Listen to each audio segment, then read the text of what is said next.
ہمارے پاس لوگ خریداری کے لیے آتے ہیں، 1000 روپے کی خریداری کرتے ہیں اور بل 1200 کا بنواتے ہیں۔ اس بارے میں شرعی کیا حکم ہے؟ بالکل واضح طور پر یہ جھوٹ ہے اور دھوکہ ہے، اور اس جھوٹ اور دھوکے کے اندر وہ دکاندار بھی ایک طرح کا تعاون کرنے والا ہے، کیونکہ جب آپ سے چیز 1000 روپے کی خریدی ہے اور بل آپ سے کہا جا رہا ہے کہ 1200 کا بنا کے دیں، یہ تو ایک مثال دی ہے سوال پوچھنے والے، تو یہاں تو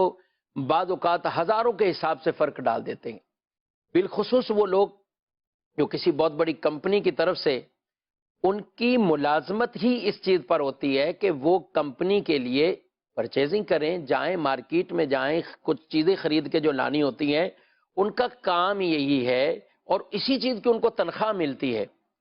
لیکن پھر بھی وہ بیچ کا اپنا راستہ ایک نکالنا چاہتے ہیں اور وہ جاتے ہیں مارکیٹوں میں، محنت کریں گے لیکن وہ محنت اپنے لیے یوں کر رہے ہیں، کہیں سے ان کو تھوڑا سا اور ڈسکاؤنٹ ملے گا تو وہ ڈسکاؤنٹ اپنے لیے وہ سمجھ لیتے ہیں کہ ہمارے لیے حلال ہو گیا، ہم نے کمپنی کو بھی نقصان نہیں دیا، بعد ایسے بھی ہوتے ہیں، لیکن یہ جائز نہیں ہے۔ آپ کمپنی کی طرف سے ملازم ہیں اور آپ کی یہ ذمہ داری ہے کہ آپ دیانتداری کے ساتھ آپ یہ چیز خرید کے لائیں، اور آپ اس چیز کے اندر اس طرح کا دھوکہ جھوٹ اس سے کام نہ لیں، یہ شرعاً جائز نہیں ہے۔ قرآن پاک میں اللہ نے ارشاد فرمایا جھوٹوں پر اللہ کی لعنت ہے، من غش فلیس منا، کہ جو دھوکہ دے وہ ہم میں سے نہیں ہے۔ یہ کلمات روایت میں بیان کیے گئے ہیں، تو یہ دھوکہ ہی تو دینا ہے۔ اور دکاندار بعض کہتے ہیں ہم نہیں دے رہے، وہ گاہک دے رہا ہے، اس کا معاملہ ہے، کمپنی کا معاملہ ہے۔ نہیں، آپ جب اس کو بل بنا کے دے رہے ہیں، آپ کے بل کی وجہ سے ہی تو وہ کمپنی میں جا کے جمع کروا کے وہ پیمنٹ لے گا، کمپنی میں یہی تو دھوکہ اس نے شو کرنا ہے۔ تو قرآن تو ہمیں یہ فرماتا ہے